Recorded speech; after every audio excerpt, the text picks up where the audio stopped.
it's a it's a pleasure to have Ruben here today. He will be telling us about uh, Higgs condensates, which are apparently symmetry protected topological phases. So, okay, take it away, Ruben, whenever you're ready. Thank you very much for the introduction.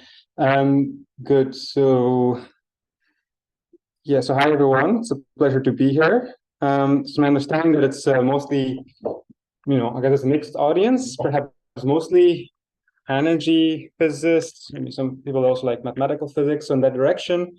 So I'm personally more coming from the condensed matter theory side of things. So I'll do my best to, explain things from my point of view, but also please feel free to interrupt at any point. In fact, if this can be more of a discussion rather than a talk, that'll be even more fun. Good. So, and actually, before I start talking, let me actually just for 1 second put a brief advertisement. Just last night we had another preprint appear, which is unrelated, but I just wanted to mention it in case anyone here is interested, which is about realizing non-abelian topological order in some cold ion trap. So for those of you interested in realizing non-abelian topological order, just want to put the archive link.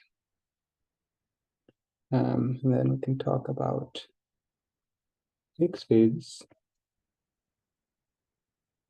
Good. So let's talk about Higgs condensates being something called symmetry-protected topological phases, or the slogan kind of like is Higgs is an SPT. Okay, so let's take a step back. One motivating question for this work, which is actually a combination of a few works, is a question I've been doing actually since I was taking QFT classes several years ago, which is when I'm phrasing it is what phase of matter, or how should we think of the Higgs phase of a gauge theory, right? So if you imagine some gauge theory, of course, we can couple it to matter, and the Higgs phase or Higgs condensate, etc., is essentially a region of phase diagram where charge fluctuations are so large that in some sense they condense in the ground state and form a seemingly different state of matter, so to speak. And the question is, what is the right way of thinking of that phase of matter? And so I guess one aspect that like me back in the day, and of course many of you are enlightened souls, so you probably don't think like this, but what I was taught back in the day is that in some sense the Higgs phase is supposed to be symmetry breaking in some sense of the word. But of course, as we know, it's kind of a very subtle and not very desirable notion, because the supposed symmetry that is being broken is often thought of as a gauge symmetry, which doesn't make much sense. So indeed, that's probably not, at least without further kind of embellishments or no specification, that's probably not the right way of thinking of the Higgs phase. But one popular and interesting way of thinking of the Higgs phase is actually, well, it's just very trivial and boring state of matter of the phase diagram of gauge theory. And this, in large part, is to some really seminal work. This what's over here by Fredkin and Schenker in the late 70s, I think, which indeed studied the phase diagrams of gauge theories that are strongly coupled to matter and potentially magnetic degrees of freedom. And they found this rather iconic phase diagram. And I should mention in this talk, the type of gauge theories I was talking about are exclusively abelian. In particular, we'll be thinking about either Zn or U1 gauge theory. And moreover, we'll be thinking of coupled to a charge 1 scalar. This last part is not essential. Many of the claims and ideas carry over. And indeed, something that's physically relevant to think of higher charge scalars, in particular also physically in terms of superconductivity, etc. But for the main purpose of this talk, and even our works, it's not actually so essential. So all the physics that we're interested in will appear also in the charge 1 scalar case. Okay, so in that case, Perkin and Schenker obtained the following phase diagram. So these axes are representing some terms in the action or Hamiltonian that introduce fluctuations for degrees of freedom. So for example, on the y-axis, you might have charge fluctuations. So what I mean by that is there's a term in the Hamiltonian, say, that creates a particle pairs, and the more how up we go the y-axis, the more those are being proliferated. And then it's known that there's a phase transition, so below which we're in the deconfined phase of the gauge theory. And then if charge fluctuations are sufficiently high, we enter indeed this particular Higgs phase or Higgs regime. And there's a phase transition. Similarly, there's an x-axis where it's kind of a dual picture where we have, in some sense, magnetic fluctuations. For example, for U1 gauge theory, we can think of, say, magnetic monopoles that are proliferating in our system. And then, at least when the dimensionality is right, there's a non-trivial critical point. So the confined phase is stable to both of these type of fluctuations, and there's a critical point beyond which we're in the so-called confined phase. You can think of it as, in some sense, EM dual to the Higgs phase, where in some sense magnetic fluctuations have condensed.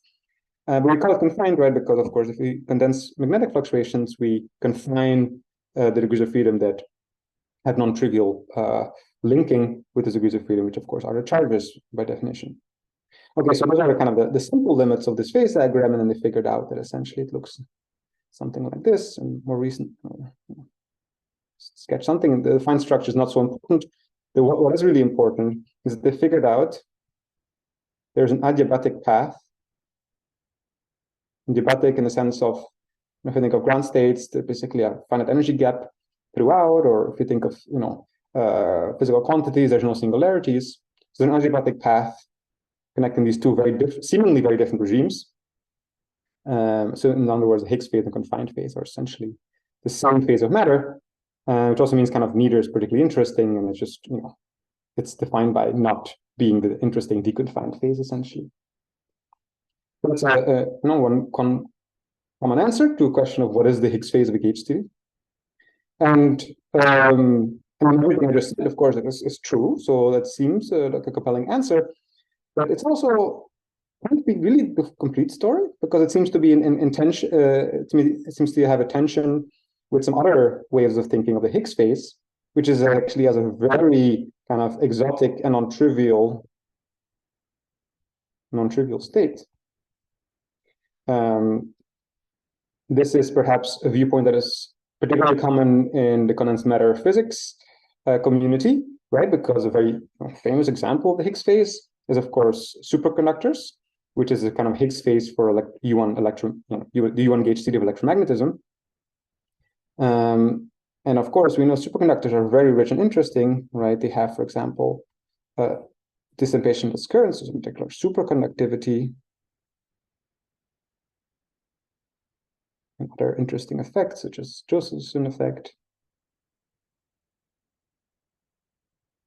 right? And these interesting states of matter have been studied for almost 100 years now, and they're clearly interesting, and have all these exotic properties, which seems a bit, how do we kind of link that to the fact that it's kind of supposed to be a trivial state of matter. Okay, so that's kind of one of the tensions that was motivating our work. Okay, and perhaps a first hint of how to try to resolve this tension is by a viewpoint that might be quite familiar to many of you, is that we're now kind of, as a community, both from the high energy and condensed matter side of things, kind of comfortable thinking of deconfined phases as actually being spontaneous symmetry breaking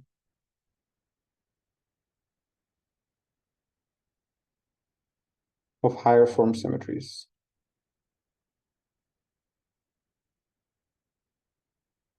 And I should apologize in advance that I actually won't be giving the right references that I should be giving.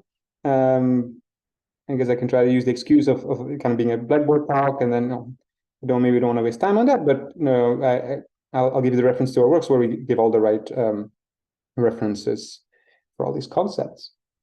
Right. So we have this nice, right, as a community, we have this nice interpretation of the deconfined phase as being spontaneous symmetry breaking of some generalized symmetry.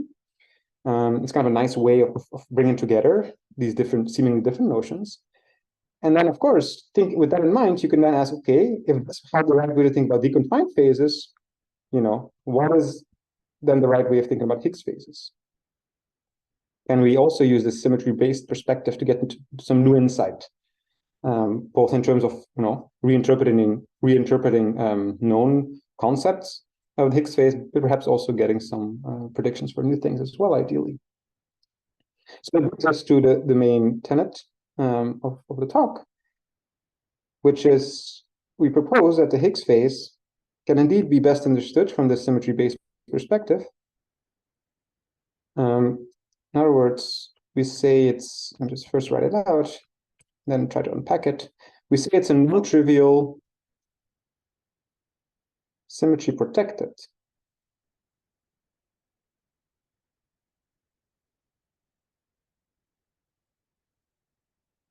topological, or SPT for short phase.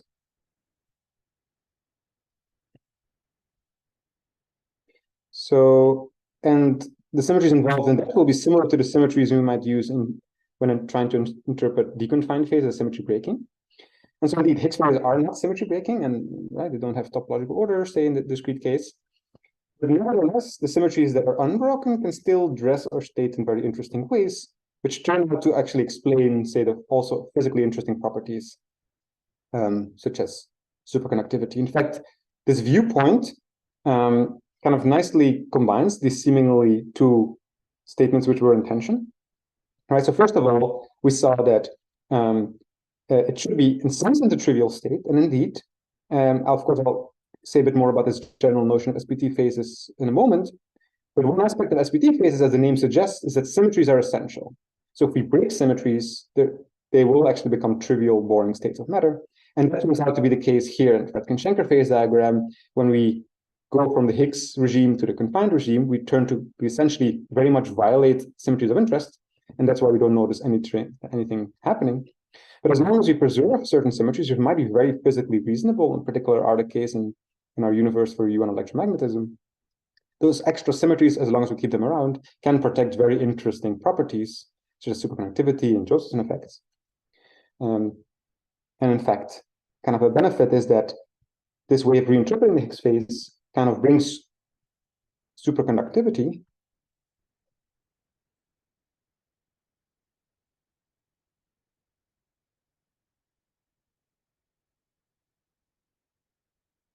and SPT phases on the same footing.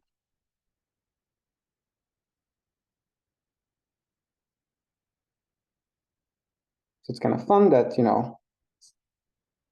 people say that, are less familiar with superconductivity, but are familiar with SPTs, they automatically have learned superconductivity, or vice versa, right? So it's kind of a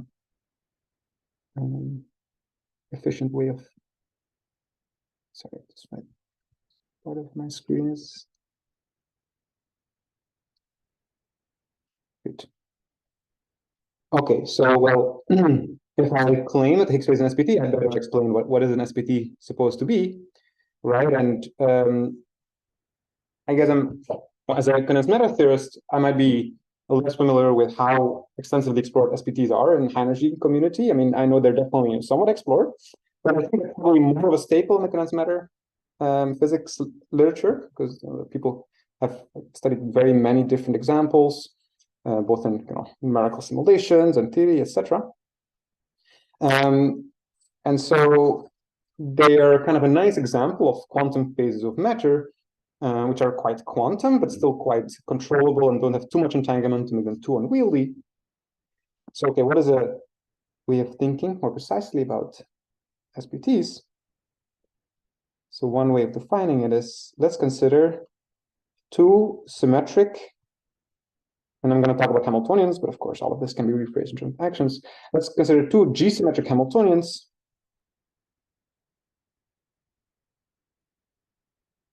call them H0 and H1. Okay, we say they are in distinct SPT phase. Indeed, SPTs are in some sense equivalence classes. And distinct SPT phases if and only if, okay, so this is a defining property, they can be connected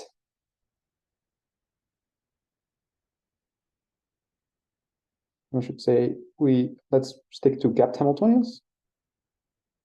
Right, so it means there's some finite energy gap over the ground state. They can be connected only if we violate the symmetry. Then I just need to explain what I mean by connected. Right, so let's imagine somewhere in phase. Here we have Hamiltonian H0 and here Hamiltonian H1. If there exists some path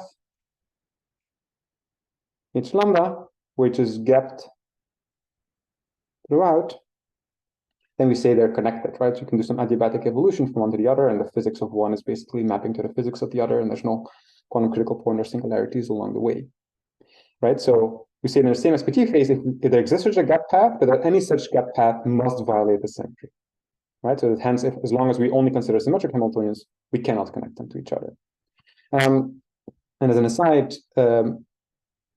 what I just said is not quite a full definition, because you usually also want to exclude something more interesting. Usually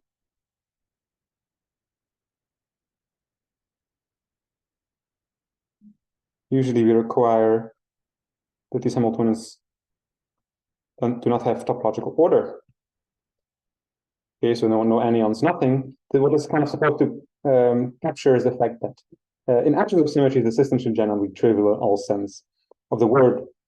This is actually not entirely essential for the Higgs equal SPT story. In fact, I mentioned before that for simplicity, we can consider charge 1 scalar fields coupled to gauge theory. But many of our claims and ways of thinking extend to higher charge case, which is very relevant for superconductors, which are condensates of charge 2, because fermions pair up. So there's charge 2 condensates. And that means that there actually is some remaining topological order. In other words, then the terminology is in that case, if you have some remaining topological order, in addition to the symmetry protection, you usually call them symmetry-enriched topological phases, so SET instead of SPT. But the physics will be really interested in the symmetry protection. It doesn't really matter so much whether there's some additional topological order. This is also why I say the charge 1 and charge 2 scalar case will both exhibit superconductivity, etc., because it's really coming from the symmetry protection. Okay, and so what I just said is a defining property, but maybe that doesn't directly tell you why it's interesting. So a kind of a consequence from this definition, or let me say distinctive signatures, a variety of them. So first of all, they're distinguished by non-local order parameters. So this distinguishes them from symmetry breaking, which you usually have a local order parameter can tell you whether you're in the symmetry breaking phase or not. So you have to look at non-local order parameters to distinguish, say, H0 and H1. And another famous consequence is that, at least for certain sets of symmetry groups, you can actually have edge modes at the boundary of the system. Another way of characterizing these systems is by their so-called SPT response function, which means that if you insert some flux for one of your protecting symmetries, that it does something non-trivial to your ground state. And there's a variety of other interesting perspectives. Okay. Good. So let me actually briefly pause here and see if there's any questions already. So I don't know if I should check the chat or not. Okay, there's no questions. Also, whenever there's no questions, I become paranoid that my sound doesn't work, but I do hope I would hear in principle there was. I guess people would have been on the chat if there was an issue. Okay. Okay, so where are we so far? Right. The question was, what are Higgs phases? And I mentioned some tensions, and the clue is that there's a way of thinking of Higgs phases as being an example of what I just introduced, basically non-trivial symmetry like the topological phases. And the claim is that that way of thinking will tie together some seemingly contradictory properties. So then, a natural next question is, what by definition, SPT phase is protected by symmetries. If I say the Higgs phase is non-trivial SPT phase, question is, what are the symmetries, right, that are supposedly protecting the Higgs phase? Okay, so let me then. Oh, someone raised their hand. Please go ahead. Hi, Ruben. Hey. Oh, this is Ruben. I guess just a quick question, just make sure. So I think you are trying to relate Higgs phase to SPT, right? Correct. And is there some reverse statement about that? Like, suppose these some phases identify SPT phases, in which criteria it can also be regarded as some Higgs phase? Yeah, that's a fun question. I don't think I have too deep of a view on that. So one simple comment I can make is that the type of SPT phases we get out of these Higgs phases, they're a very particular type of SPT. They're so-called mixed SPT. And they also seem to have, depending on the symmetry group, there's a particular structure about which one is a zero form, which one is a p form, as I'll actually discuss right now. So at most, only those can be interpreted as Higgs phases, but then I don't know if you could try to ask, is any realization of such an SPT phase interpretable as a implicit Higgs phase of some kind? Yeah, let me not commit to that. I think it's fun to muse about. Thanks for the question. Okay, thanks. Okay, so and kind of related to Ruben's question is, what kind of SPT phase are we talking about here? So Higgs phase is claimed to be a non-trivial SPT phase, so-called mixed SPT, because it involves a symmetry group with two factors, so to speak. There will be a magnetic symmetry part and a matter symmetry part. And I'll discuss in a moment what those are physically supposed to be. And so this is always a zero form symmetry. And Gmag is depends a bit on dimensionality in a symmetry group. So as I mentioned before, we'll either consider Zn or U1 for now. So in the Zn case, and I should mention, in the simplest cases, they're either both Zn, so it's Zn times Zn, or U1 times U1. So then for Zn, the magnetic symmetry will turn out to be a one-form symmetry. I'll discuss in a moment what is the physical, representative of this one form. And then for U1, actually, I should say it's a D minus one form, and then D will be. Well, sorry, I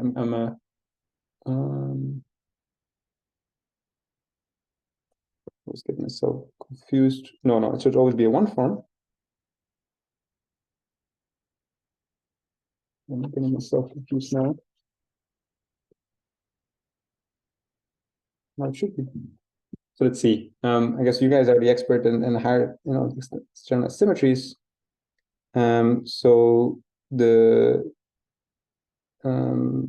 right, okay, good. The symmetry generator, the symmetry generator will always be one-dimensional, so that links with D minus one dimensional object. So it's a D minus one form, and magnetic symmetry will be D minus two form. And then one way of kind of characterizing the SPT phase. Here D is the special dimension. Yeah, sorry, I was going to write it and I erased it. D is spatial dimension. And so space-time will be D plus 1. Thanks. And then the SPT response function, for those of you familiar with that notion, I'll just give it. And if you're not yet familiar with what that means, don't worry, I'll introduce SPTs in a moment. Or at least an example where maybe it'll be a bit more clear. But I just wanted to give it for the subset of people that like that way of phrasing the answer. So for Zn, it'll be something like this, where gauge fields are integer valued, and for U1, again, this is just kind of a neat way of compactly representing what the SPT phase is supposed to be. It's related to what I was saying before. For example, what this is telling us is that if I have one of the symmetries, say in the U1 case, if I insert a flux for one of the symmetries, it will trap charge for the other symmetries. Okay. But again, if that phrasing is not familiar, don't worry. I'll phrase it in different ways. And here, let me briefly mention the work that I'm referring to. So the first work, which was with Umberto Borla, Ji Cha, and Sergei Moroz, goes back to 2020. Here's the archive link. It's also a side-post link I haven't written down. And that's basically doing the 1D case of the statement, the 1D discrete Z2 gauge theory. And then more recently, we had the case for general dimensions for Zn gauge theory.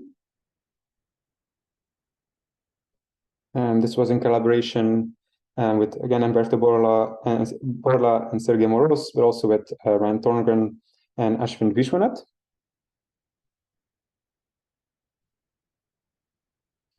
And then, so that was Zn in any dimension.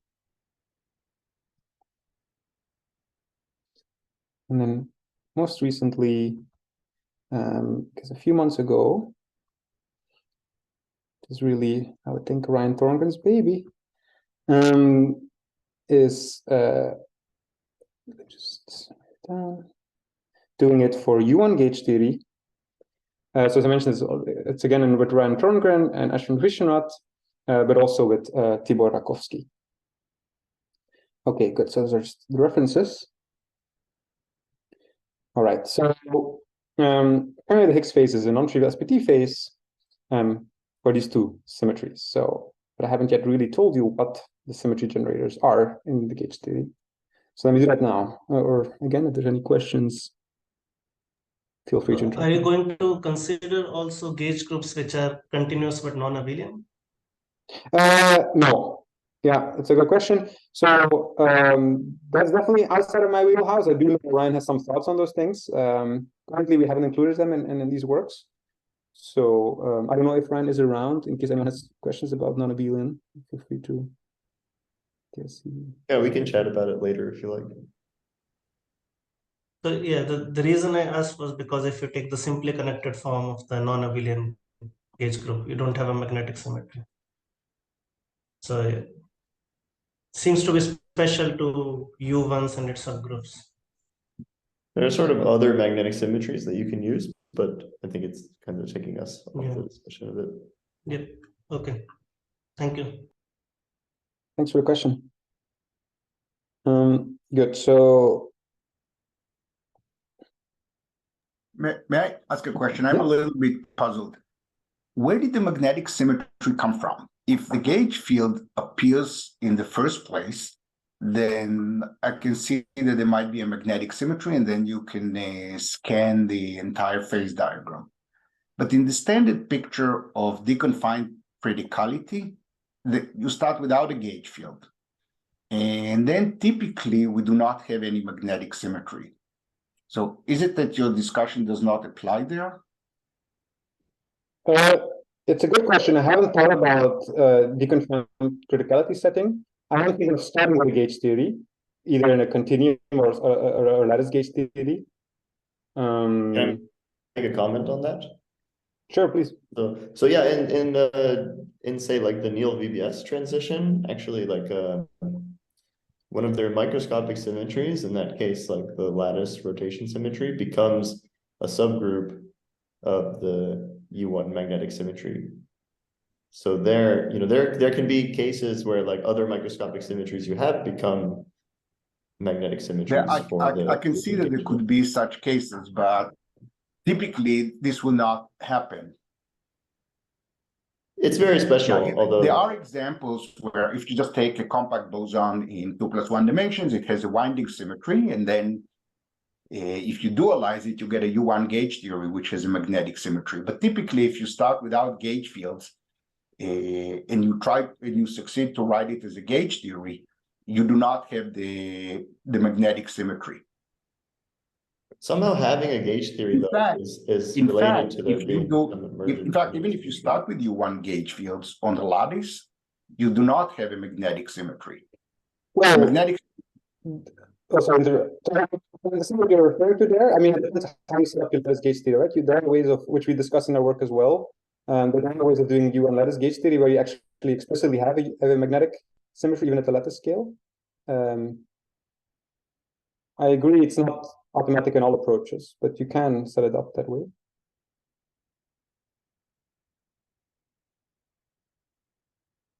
Thank you. Sorry, I interrupted you. Yeah, but feel free to continue.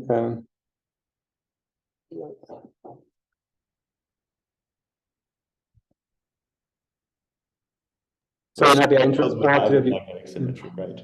And then we can do what Ruben is saying. Mm-hmm.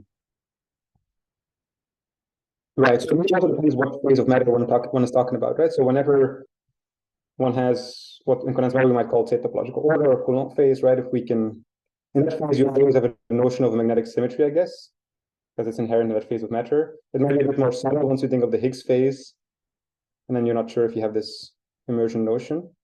But definitely starting from a gauge theory, I think it's clear what we mean. It could be interesting to ask indeed in things that you don't start looking where you start out in something that doesn't look like a gauge theory, and you start to talk about a Higgs phase. I do think there could be ways of making sense of it, but maybe it's better to talk about a particular setting. But we can indeed talk about it more about the end to figure out what scenarios you had in mind. I think Juven also has a question. I'd really like to clarify what I asked.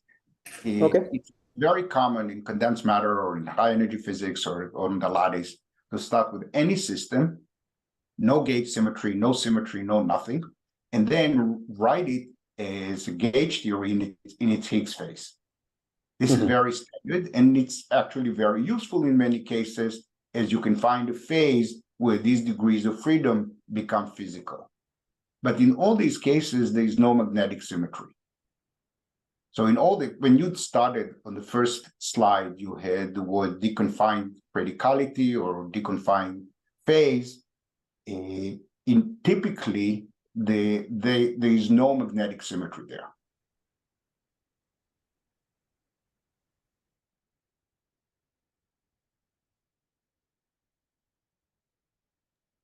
I think that's true. Like in this Frankenstein. Yeah, and in fact, whenever high energy physicists, including me, give talks to condensed matter physicists, there's always the criticism: why do you assume the magnetic symmetry? It shouldn't be there, because the U1 confines in 2+1 dimensions, etc. So I have no problem with that, but it's an extra assumption in what you do.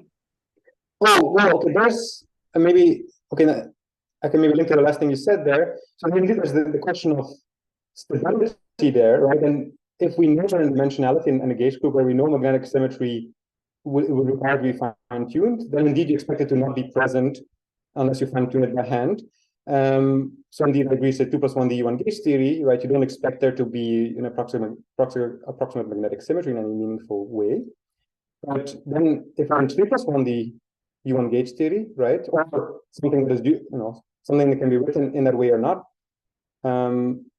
then we know things that do need to be fine-tuned. So indeed, you're right that for the simplest version of our story, we need to presume an actual magnetic symmetry. And If virtually being a symmetry, it's not required, like it's not essential, right? The symmetry should be able to be violated, right? Otherwise it would be gauged, right? And the simplest scenario will indeed require fine-tuning to have this magnetic symmetry, I agree. But then actually a second part of the results is that in some cases, the physical consequences of the SPD phase are stable to then violating the protecting higher form symmetry. So, for example, 3 plus 1 d1 gauge theory or 2 plus 1 dz2 gauge theory, it turns out we actually don't require exact magnetic symmetry to actually make sense of these statements. Yeah. So I think I disagree with what you're saying, but perhaps, yeah, important. Which is, yeah, thanks for bringing up the point, and perhaps an important point for me to bring up then is indeed that what I'm talking about actually doesn't always require strict magnetic symmetry, and we'll come back to that. Happy to talk more also about this at the end. Okay, so unless there's more questions, or yeah, so did I hear something? Yeah, question.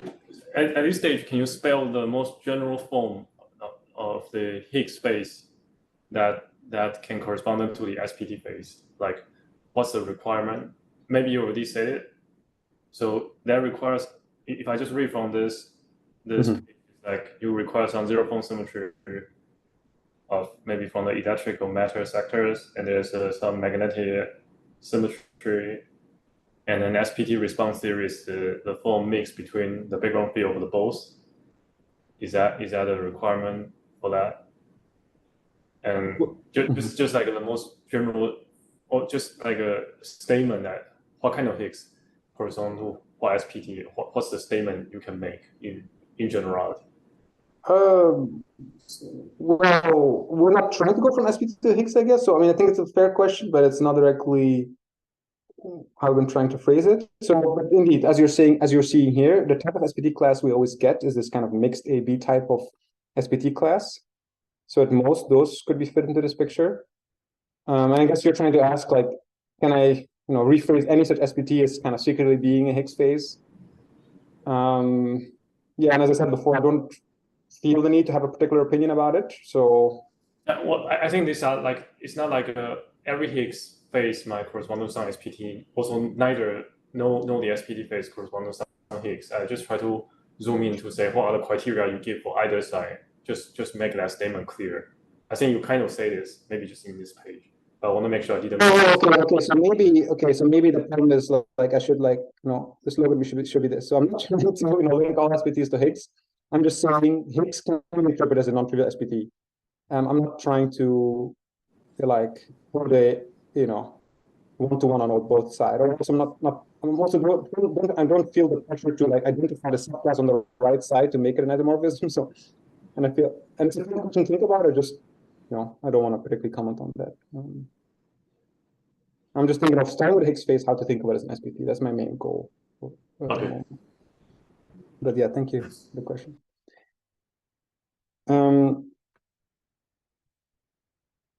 So this magnetic symmetry,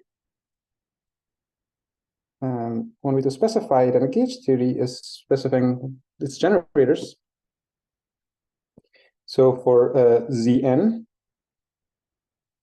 will be essentially the Wilson loops, right? So for any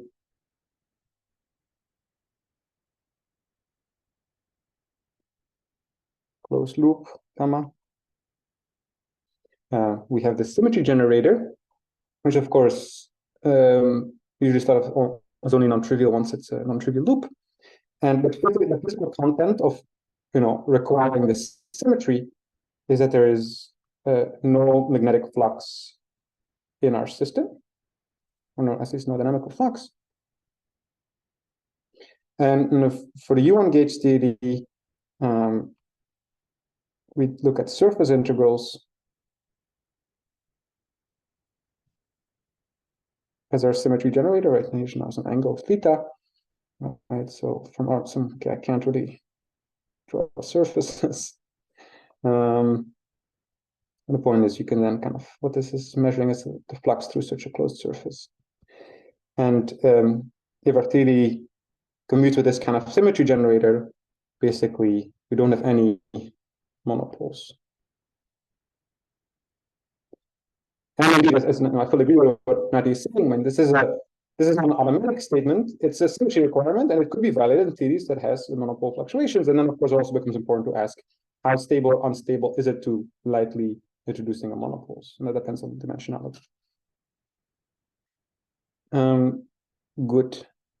So that's one of the two symmetries that'll be important. That was a magnetic one. And so now let's talk about the matter symmetry.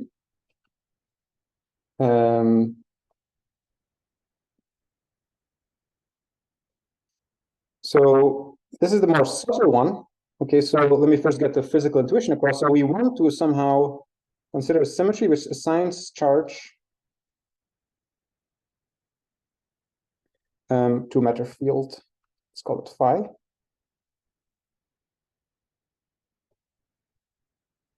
Right, so just for completeness, right? So phi is, as you'd imagine, it'll be something that's coupled to our Gates theory, you know, we'd say unit charge. And just for example, you might have a term in the action that looks like something like this, right? So it has unit gauge charge, and this makes it simple, of course, because we want to have a physical symmetry. And you know, if I'm saying I want the matter symmetry to assign charge to a matter field, I also definitely don't want it to coincide with my gauge charge because it's not particularly physical. Right. So let's make it precise. We want something physical. That's clear. So what does it mean to have a physical symmetry? Well, basically, I would say for symmetry to be physical or action to be physical, there should exist local, and so I'm listing three requirements: local, gauge invariant, and charged operators in our Hilbert space, right? If such things do not exist, then we're probably talking about a gauge symmetry, which can't really reasonably protect an SPT because it's not actually doing anything. Okay, so that's what we want. Okay, so that's a requirement for saying that the matter symmetry is physical. And the question arises, okay, in what scenario can we talk about such a physical symmetry?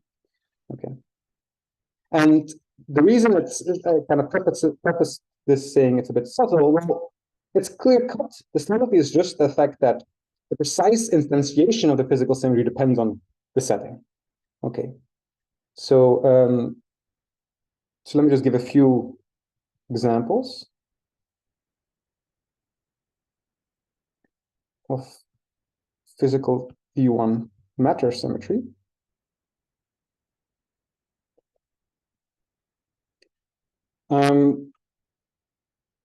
Let me start with somehow, I feel, the most intuitive one. It has an extra structure, which is not essential, but the extra structure just, makes things a bit easier to digest. So for this brief moment, I won't do it throughout the talk, but this brief moment, let's actually consider the case of having two fields, two matter fields, or scalar fields, two fields. Let's call them phi A and phi B. Both unit gauge charge, they're coupled in the same way.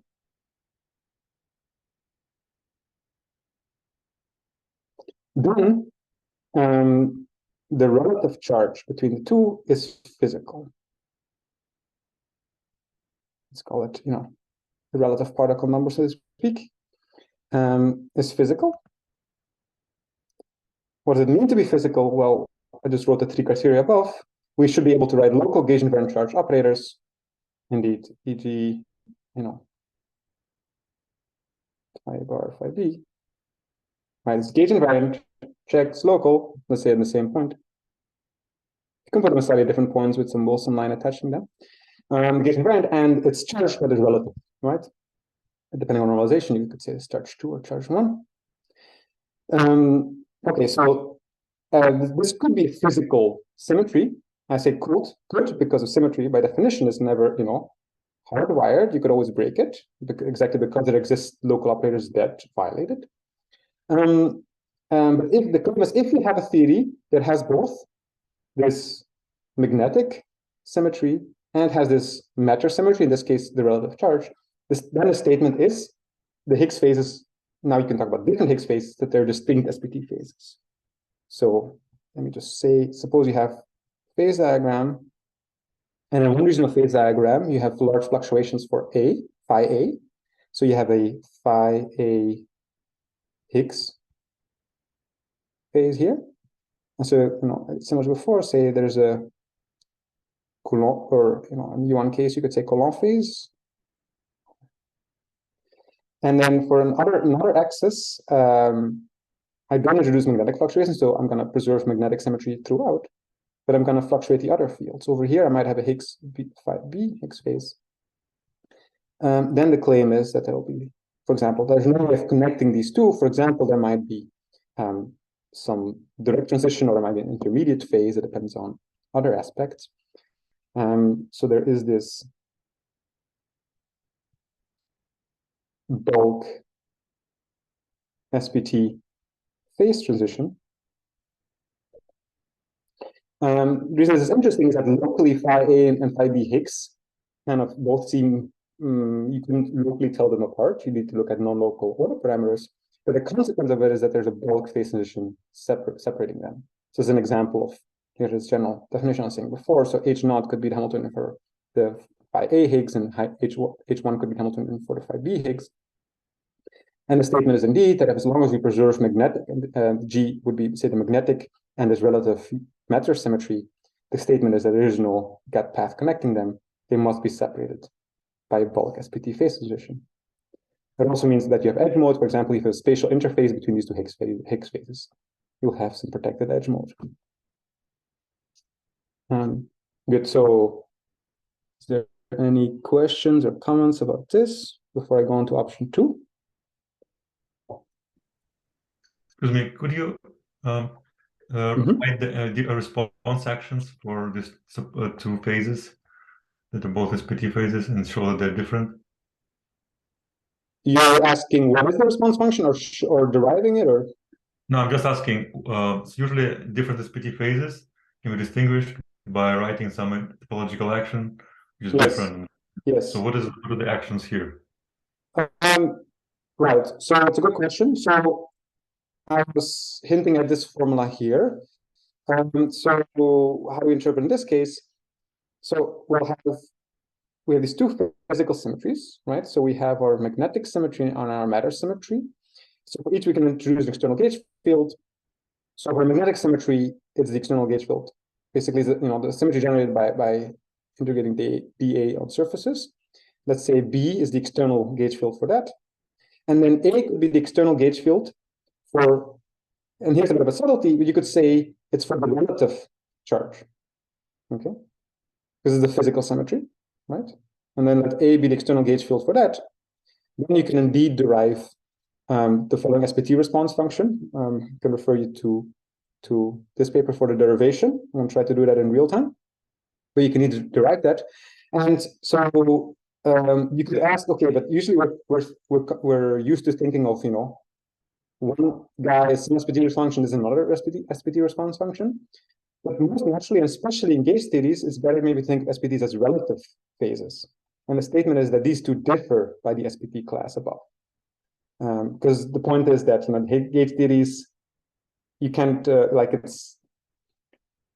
if you have a tensor-like Hilbert space, you can easily identify individual SPT classes to both. But more generally, even if you don't have a tensor-like Hilbert space, you can always talk about relative SPT classes. And the statement is that this is the relative SPT class. Does that sufficiently answer your question? Or? Yeah, thank you. Yeah, thank you. Good. So this is one scenario where it's kind of meaningful to think of Higgs phases as SPT phases. And that is maybe not entirely satisfactory because I had to introduce this extra field, right? So am I really only making a claim about multi-Higgs theories? And we have a point of view that the answer is no. So even when you only have a single Higgs field, there's meaningful notions to detecting the SPT class. It just becomes a bit more subtle because we don't directly have a trivial phase to compare to. But okay, they're still meaningful notions. So let me try to convey that. So let's go back to a theory with a single field, well, single matter field. Of course, I have my gauge field as well. I have a single field phi. How can I try to make sense of the Higgs phase being an SPT phase? Well, we actually take inspiration from the condensed matter physics community, which has studied superconductors quite successfully for many decades. And one really convenient tool is something called an SIS junction. Okay, so just first write it with SIS junction or defect. What this means is in all context, S stands for SPT, say, and I is some insulating region. So let me just make a quick sketch. So this is not a phase diagram. This is now my system, say. And over here, I've tuned my system into the Higgs phase. And also on the right, and in fact, it's the same Higgs phase because I only have one matter field. Okay, so no longer phi A and phi B, just phi. But let's say that in some lower dimensional region, I put some insulating region. There's a variety of ways of doing this. One way you can think of as tuning a little region here into the Coulomb phase, a bit of air gapped spacing between the two Higgs phases, or you can, actually in a moment I'll talk about lattice gauge theory if I have some time left, and there you can quite literally couple some hopping bonds to zero. But however you do it, the macroscopics is not so important. The main point is that charge cannot move. By definition, charge cannot move across this junction.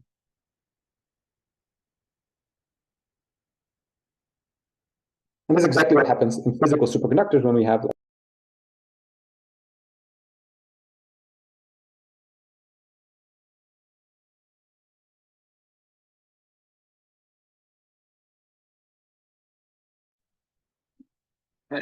Ruben, we can't hear you. I think your sound just you got muted for a second. Oh, whoops. Okay. Yeah. Well, thanks for letting me know. Wait, also my screen sharing is paused, it says. Okay, sorry. Just to check, you can see my screen, you can hear me? Yeah, all good. Okay, great. I don't know how was I just briefly out of sound? You heard everything, or should I repeat some stuff maybe from? Just a minute. A minute, okay. Just a minute. Oh, okay. All right, so I'm not sure. Okay, let me just maybe recap. What we're trying to do is identify physical situations where you have a notion of a U1 matter symmetry. And in the second option, I want to have only a single field phi. And I'm introducing a little region across which charge cannot move. And indeed, this gives me a physical U1 symmetry, right? Because now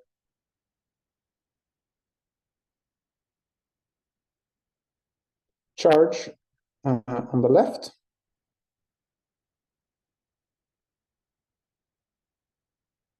is conserved by virtue of this defect. Right. So now, in other words, U1 matter is somehow U1 on the left, so to speak, right? It's the generator just charge on the left side. And indeed, there's it's physical because I can write, for example, if I have phi dagger or phi bar, whatever, phi dagger, phi, maybe a little Wilson line to make it gauge invariant. So now I have a local gauge invariant object, but it is charged because only one phi is on the left side. Okay. And indeed, so there's a physical symmetry. And the claim is, indeed, you can derive an SPT response function for this. Again, you find this SPT response function, either this in the discrete case or this in the U1 case. And as a consequence, a consequence is that now this insulating region looks like the edge of an SPT. In particular, you can derive the existence of an anomalous mode at the interface. just like we're used to. Excuse me, I didn't understand. What's the connection of this SIS setup to the model just discussed? Or is it different? Well, okay, so this is actually kind of model agnostic in a sense. So what we just need is to have a model with a single Higgs, with a single matter field phi, and then the claim is suppose what is the goal in the Higgs phase, and we want to detect or make meaningful the Higgs phase in SPT. So what we now do is that we insert an insulating defect in our Higgs phase. Okay. Which one? We have two Higgs phases. Sorry? I'm confused. We're still discussing I'm confused with this option 1, option 2. Are we still discussing the same model or not? Well, it's only one gives theory, but a different microscope or different realizations, I guess. Or option 1 was 2 fields. I've moved. Now option 2 is only 1 field, so it's a different model as such. But they're both realizing Higgs phases, and they're both non-trivial SPTs. And I'm just discussing how you could make meaningful that they're SPTs. No, I don't understand again. So option 2, we only have 1 field. Yes. So it's not the same model. Yeah. And the phase diagram in this case is what? It's only. Well, okay. I mean, it's essentially the Fredkin-Schenker phase diagram. Okay, so here I had a phase diagram where, because I had 2 fields, I could drive a Higgs transition for either field, right? So clearly I cannot mimic this setup because I won't have the second axis, right? I just only have the phi Higgs axis. But I could add the second axis could of course be some magnetic fluctuations like in the Fredkin-Schenker model, like here. And then the claim is that, here I have exact magnetic symmetry. But then actually I can sketch the phase diagram in a moment. But you're asking what happens if I now tune away from it? Okay, maybe let me take a step back. The point is, when I had 2 Higgs fields, I could compare the 2 different bulk phases, right? I think you're asking about if even with a single field, what other bulk phase could I compare to? Is that perhaps the question? Well, I guess. So okay, now you're saying that. Okay, you're saying that in the. Well, I guess I didn't quite understand like what. Okay, maybe you could complete the previous discussion of the previous example with 2 fields. By explaining what actually okay, so you're saying that there is a relative SPT action between 2 phases. Mm-hmm. And what are the physical implications of this? If it creates a boundary between 2 different Higgs phases on this phase, yeah. What's from that diagram? So that will be useful because yes, that's a good. Well, it's good to go through that because that looks similar to the picture of option 2. So now this is space. Let's say X and Y. And say over here in this part of phase diagram, I have my phi A. Higgs. Let me just write this for shorthand. I don't mean this literally, but just phi A Higgs. But we don't see anything, by the way. You don't see anything?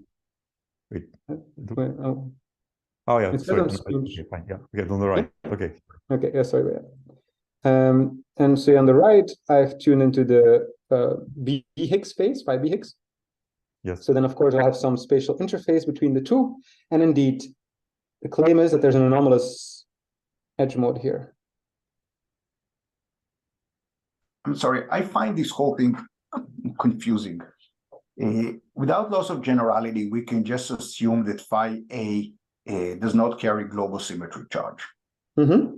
Yeah. Right. So the symmetry that we discuss is perhaps a one-form symmetry or a magnetic symmetry for the gauge field, whatever form it is, and one global U1. Any one of them might or might not be spontaneously broken. So I think what you're saying with the 2 phases here is that there is a possibility for the global U1 is or is not spontaneously broken. No. But phrasing it this way, it's much less mysterious. But then I don't see the connection to what you said. Yeah, because thanks for the comment, but I do disagree that. I agree with your statement that I can declare one of them to be, indeed, by using the symmetry, I can say, okay, with my physical charge into NA, say, right? I say the B field is not charged and A is charged, right? So we're on the same page with that. Now, these phases that I discussed here, none of them has symmetry breaking. Okay, so this physical U1, let's call it matter symmetry or the NA symmetry, is unbroken both here and here. Okay, so they're really only distinct just like SPTs that we're used to. There's no local order parameter distinguishing them. There would be symmetry breaking if both fields condense at the same time, which that's a fourth phase that I haven't shown in this phase diagram. But indeed, neither of these have local symmetry breaking. They're distinct SPTs with respect to these physical symmetries that. Okay, so I think I see what you're saying. You're saying that phi A bar times phi B is always 0, so the global symmetry is not spontaneously broken. Correct, except at the interface, and that's And the the edge one-pole symmetry is also unbroken because you Higgs the gauge symmetry. Correct, correct. The magnetic symmetry. Now, where by just changing the parameters of the scalar field, you get the different SPT? Well, I mean, okay, originally I was going to talk about gauge theory. In the interest of time, it probably won't be possible, but actually, you're asking like, what would you be tuning to access these different regimes? Is that the question? I'm trying to understand why there is a phase transition on the red line. Good. The way I read you is that the global U1 symmetry, whose order parameter is phi bar A, phi B, is never broken, right? Correct. Phi bar A, phi B is 0 everywhere in the phase diagram. Well, I mean, I just drew one possible phase diagram. It could be another phase, but the main point is if the phase appears where phi A bar phi B is non-zero, the claim would just be that would be a fourth phase. It could exist, right? We're just saying it's neither of these two. That's the. I'm just asking about the red line.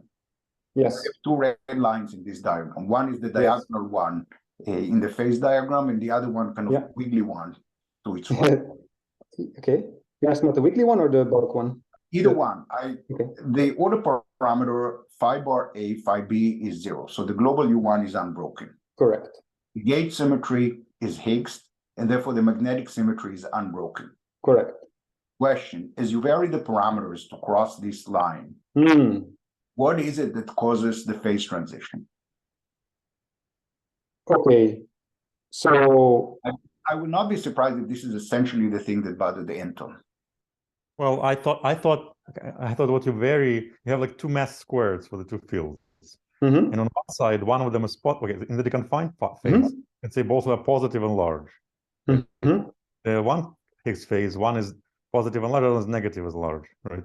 And then the other one is the other way around. So I thought like you need to. So this is a two axes, the mass squares of the two fields. That's I have at the back of my mind. That's correct. And so I agree with that, Anton. And what's is that answer sufficient for you? I'm actually wondering why is there physically a transition as opposed to them being connected, or like I know. I thought you just in principle, there's also some other phase where both are negative. I guess both mass squares. Correct. Yes, so somewhere, but so the phase diagram is a bit more complicated. But I thought it just So somehow the product of the sign. If you look at the sign of the product squared, take product of two mass squares, right? On one side is positive, the other side is negative. That's what changes as you cross this red line. Right. So maybe just for definiteness, let me mention it in this reference 2. We solved the model just for definiteness because I feel like let's make it concrete. So we have, say, Z2 lattice gauge theory.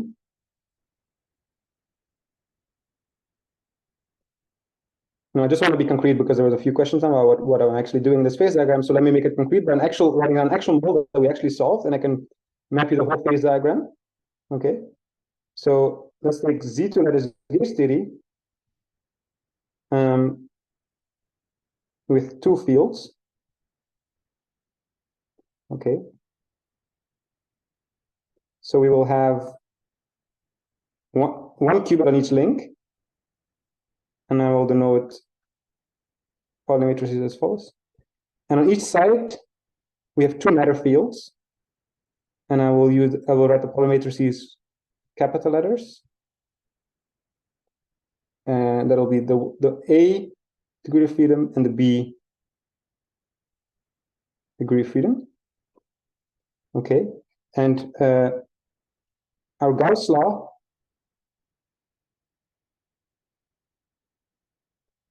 will be linking on every vertex. We'll be measuring the total charge. We'll be linking that to the electric field radiating out. So we say XA times XB times sigma X is plus 1. So there's a kind of a Gauss law, right? That says that the matter on that site, it sets the electric flux kind of sticking out of that site. So it's a Gauss law. And just to fully specify the pole now, let's write on the Hamiltonian. For every plaquette, we have the usual kind of plaquette term, which measures the flux through the plaquette. For every vertex,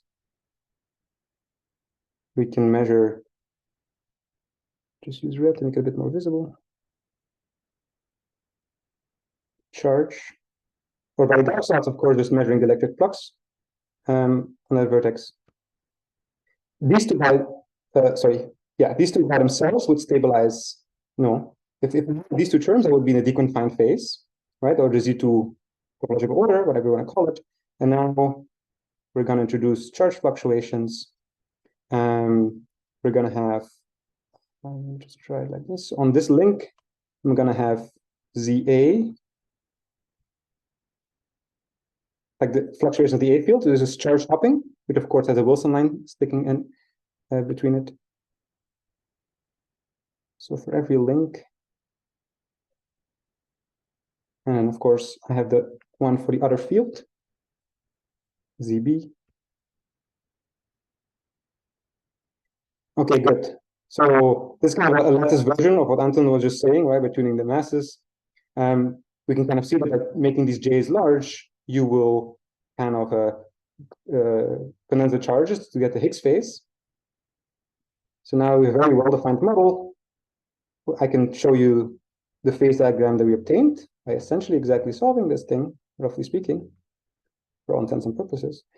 And so what we know already, if they're both 0, as I mentioned already, we get Z2, or what do we want to call it? Z2 deconfined phase or topological order. Well, I mentioned this in 2 plus 1D. Okay, and again, that was C2 case 3. So we have a stable deconfined phase, okay, and essentially the phase diagram we get is something like the following.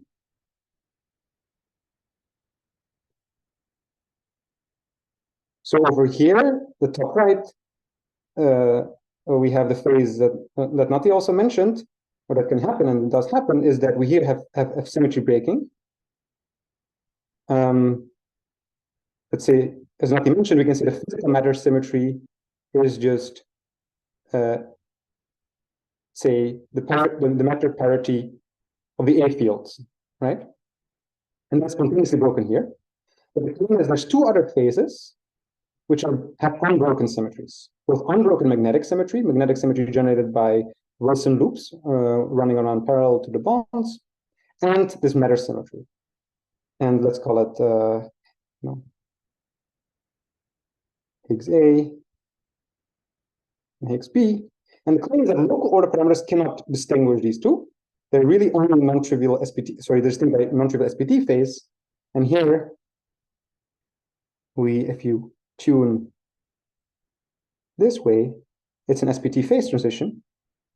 And if you're wondering, okay, why is there a transition? Why is it not just simply, you could, a priori, you could ask, why is there not some little region that's like gapped throughout, right, and connects them? Well, we can argue, just like we argue for usual SPTs, that cannot exist because they have distinct SPT invariants. You could either think of the SPT response function, or you can write down SPT string level parameters. So they're discretely different. There's a topological invariant distinguishing them, so they cannot be connected. And then this phase diagram, we indeed find a continuous transition. But of course, that's kind of the precise nature of the phase diagram is case dependent.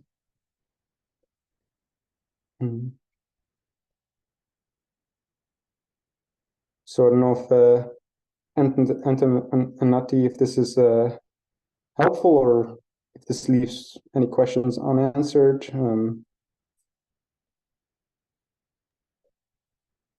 It sort of helps, but not everything. I'll wait till the end. I see. Well, like I was looking at the time, I guess the end is near. I'm realizing I probably won't cover many things that I planned to.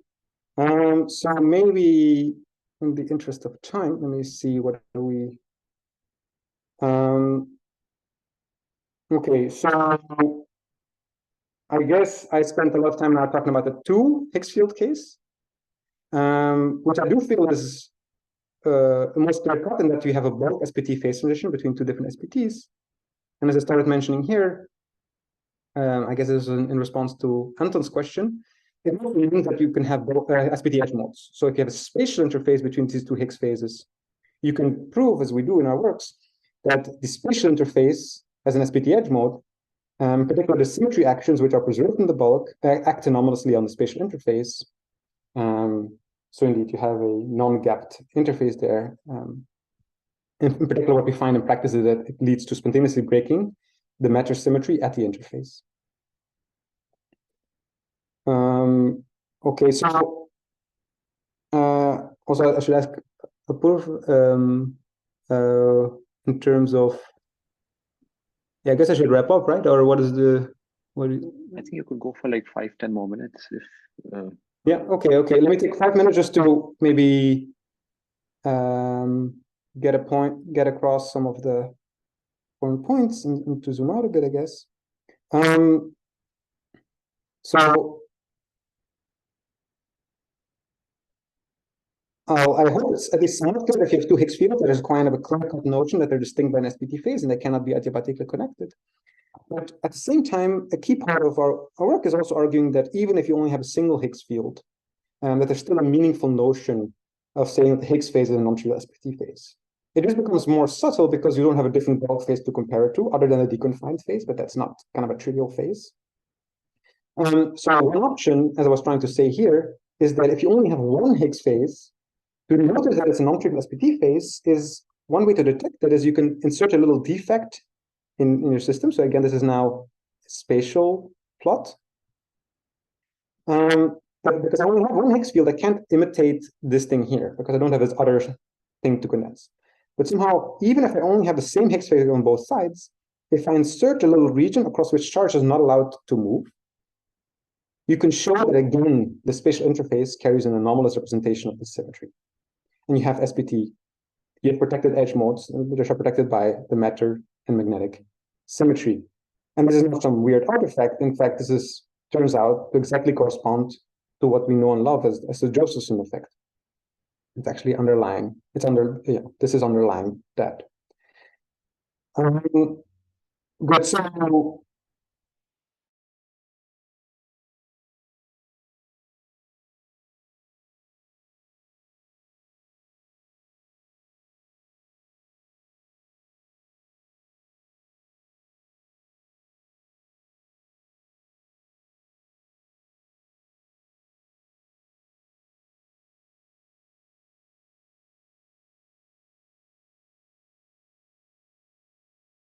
first, we seem to have U1 magnetic symmetry to an amazing degree, right? We don't see monopoles. But of course, more generally, in other gauge theories, you might not. And the question becomes, how fine-tuned do we need to have magnetic symmetry?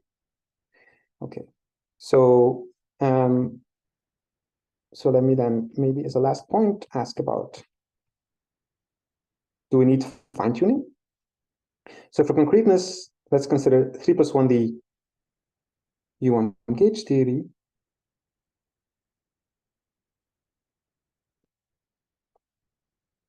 With a charge 1 scalar.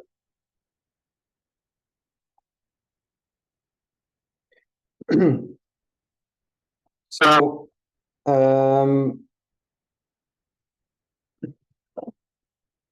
let's see. So if we have U1 magnetic symmetry, in other words, no magnetic monopoles, right? And a notion of U1 matter. then we have SPT edge mode. So in case that sounds cryptic, let me just repeat the setting. In space, we have a region where there's like no charge tunneling. Okay. In our work, we also write down lattice gauge theories, where essentially you tune the charge coupling to 0 across a region of your space. So again, this is literal space. This is not a phase diagram. So then if you're in the Higgs phase, oops. This is 3 plus 1D, as I said. Then you will find that the anomalous symmetry action implied by the SPT action gives a 2 plus 1D U1 superfluid.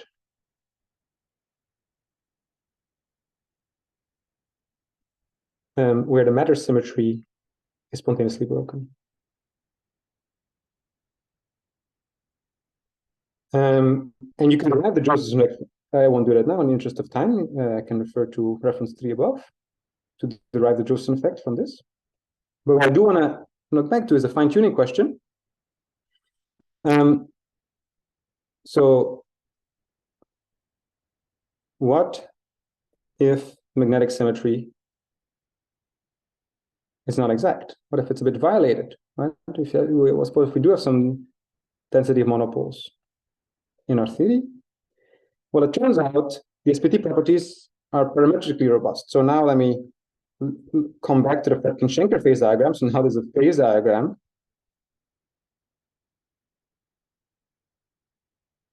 Let me first repeat the usual Fredkin-Schenker phase diagram. So we have, again, this 3 plus 1D. So let's call this the Coulomb phase. And then here we have Higgs. And here we have confined. Okay, so it's again Fredkin-Schenker. And since that beautiful paper, we do know that even in 3 plus 1D U1 gauge theory, for charge 1 scalar, Higgs and confined seem like the same phase. Okay, so how do we link it back? Well, to superconductivity. Well, first off, on this axis, we have magnetic symmetry.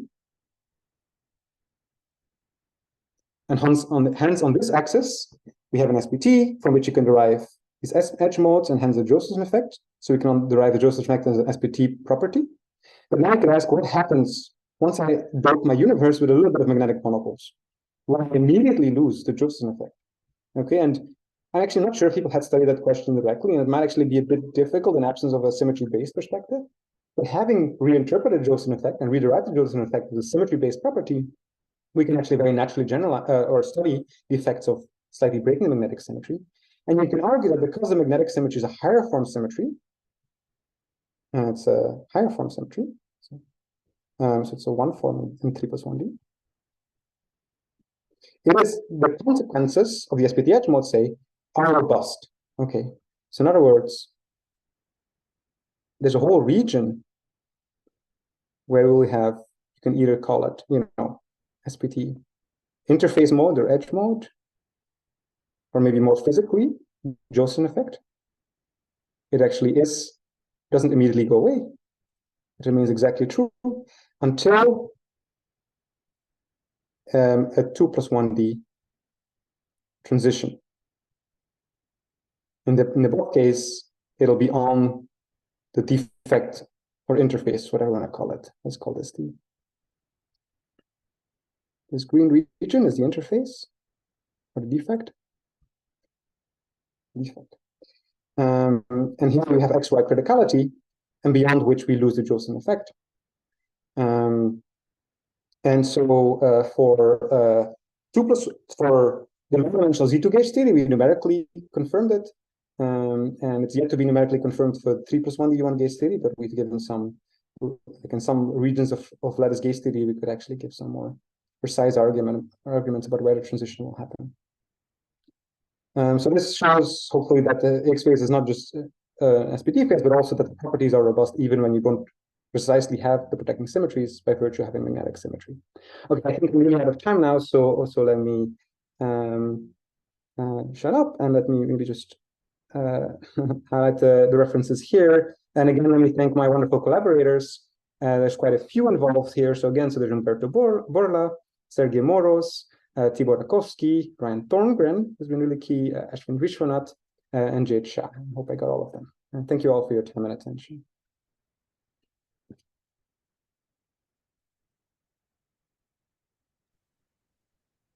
Thanks, Ruben.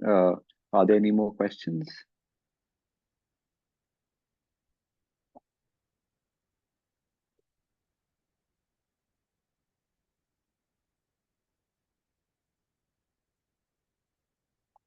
Maybe I have one question.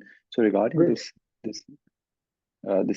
stuff you mentioned at the end, so this is a property of, so would you say that the Higgs phase on the left is an SPT of the emergent symmetry of the ground state, emergent one-form symmetry? Yeah, that's a great question.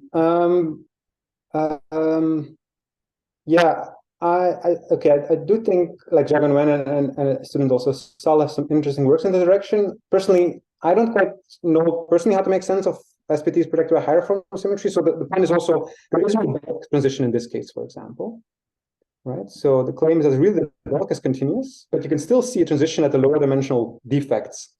So maybe the most meaningful statement is, let's say the edge mode, right? That has an emergent anomalous symmetry, and that is more robust, like the usual anomalous symmetries we're used to from deconfined phases. No, I was just asking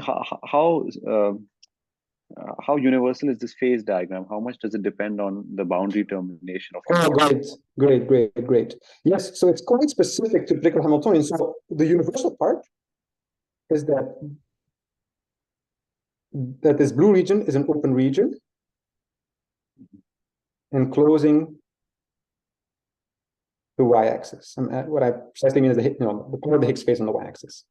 So if I really violently deform a Hamiltonian around this defect, right? I could imagine getting a phase that looks more something like this, or like I can squeeze it arbitrarily narrow. What we did find for the Z2 case where it numerics is that it really looks something like this. So it was quite extended.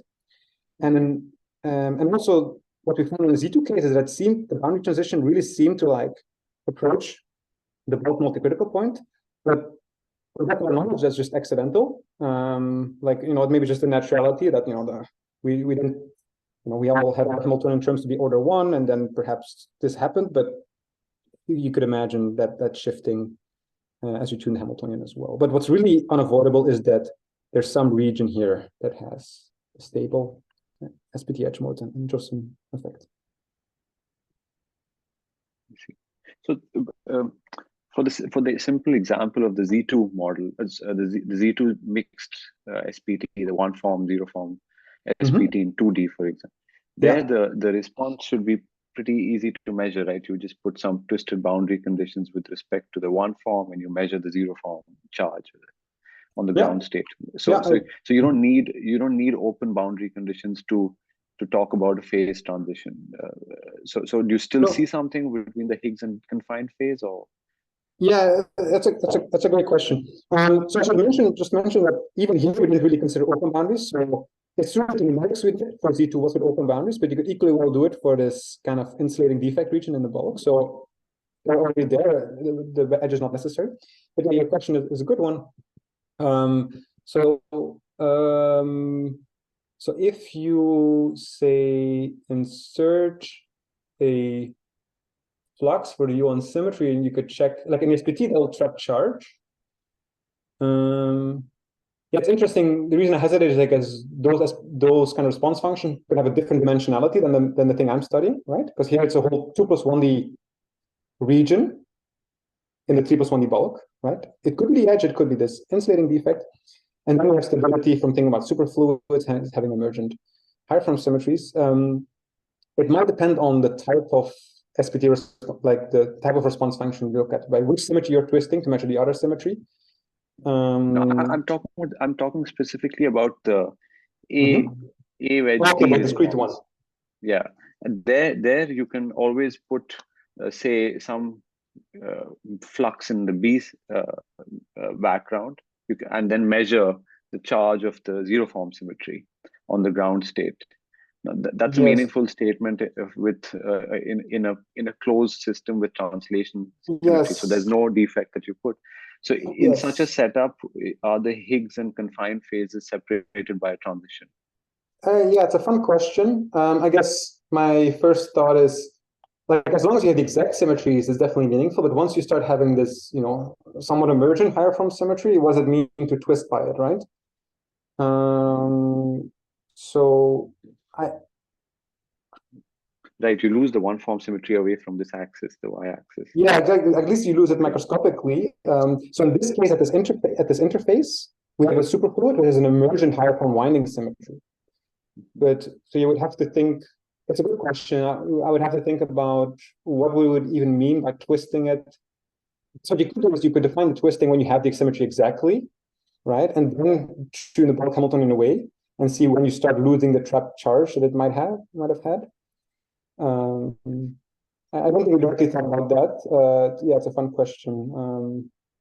I think you have the dimensionality of the thing that you're trapping, but yeah, it could be worth thinking about. Okay, thanks. I think there's another question. So, Juven, please go ahead. Just ask your question. Okay, I think I just want to hear some maybe clarification on the usual superconductor, the charge 2e condensate. I think you regard that as some partially Higgs and SET phases, right? So before your story or your work, I guess people will say the usual charge 2e superconductor will be some dynamical Z2 gauge theory at low energy, Z2 topological order at IR. So what's the new ingredient you bring in, and are those additional like higher magnetic symmetry, or the matters U1 matter or U1 magnetic symmetry SPT? The contribution important, or is that SETs, the usual Z2 gauge theory stack with this SPT, or how are they mixed together? Yeah, great question. Yeah, great question. So yeah, you're right. But let's say in again 3 + 1d, and let's say charge 2 scalar, right? Which is kind of what seems to happen for physical superconductors. The Petkin-Schenker phase diagram might look something like this, right? So we have the U1 Coulomb phase. Then here we have this partial Higgs, right? So we still have some Z2 deconfined left over, which is indeed, there's this famous paper by Sandhi and collaborators about pointing out, probably others as well, other works as well, but pointing out that you have Z2 deconfined order right in the superconductor, in the physical superconductor. Let me put aside ambiguities due to fermions versus boson. Let's set that aside. And then we have a back transition still, because it's still C2 deconfined, and then you have the confined region. So it's like what I've drawn here, what I've drawn out here is kind of the standard picture, perhaps, of superconductors. But the new ingredient is that it's actually, we should think of it as an SET, indeed, symmetry enriched topological order. So it's U1 enriched. Because indeed, we have U1 matter symmetry and U1 magnetic symmetry, which are enriching the Z2 topological order. And again, as we're discussing just now, the effects of that will be robust. And it doesn't necessarily need to consider the bulk positions. So we'll have some regime here where we have, say, Josephson effects. And the main claim is that without symmetry enrichment, you won't be able to derive the Josephson effect of supercurrents. So even though it's correct to say that superconductors have the Z2 topological order left over, my understanding is that's not key to the usual properties we associate. I mean, it might be, might be for certain more subtle properties for sure. But the Josephson effect and supercurrents, etc., you really need the SET part. And that's also why if say for some reason superconductors were actually charge 1 scalars, they would have many of the same properties we associated with them. We would still measure the Josephson effect, we would still measure supercurrents. So in some sense, the Z2 topological order is it's correct, but it's not essential to those physical properties. Does that answer your question, Ruben? Yeah, maybe, but let me just ask one more, just make sure that U1 is matter and U1 magnetic symmetry enriched SET is not a product. It's not a product state between the SPT times the Z2 topological order. No, correct. It's really symmetry enriched. Yeah. You have the Z2, Vizon's magnetic fluxes, like from like the Vizons will carry unit charge on the magnetic symmetry, such that even though topologically m squared is identity, right? In terms of anion sector, it will still be a charge 2 object. So they're acting in that way on each other.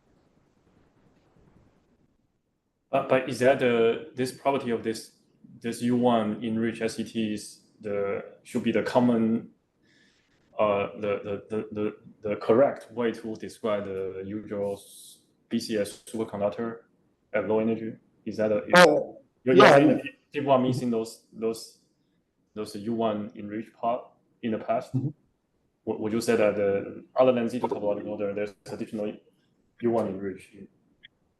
Well, I mean, I do think it's. Oh, is there? Yeah, just the usual textbook BCS superconductor, let's say dynamical gauge field, Z2 gauge field at low energy.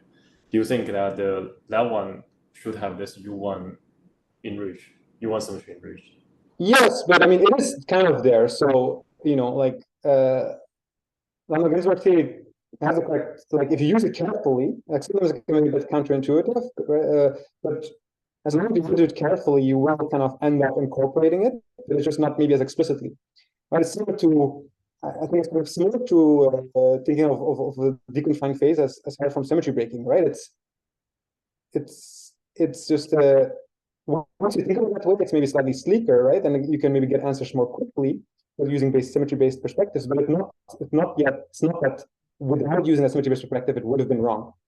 I do think that it would make many questions more difficult, like studying stability of Wilson effect to magnetic fluctuations. I don't know how one would do that in the usual kind of BCS or London-Ginsburg theory, but that's not to say that I'm claiming it cannot be done. I just haven't seen it done, but it will be interesting to see how to do it without symmetry considerations. Okay, thank you. Thank you. Any more questions? Okay. If not, maybe we can stop. No more questions.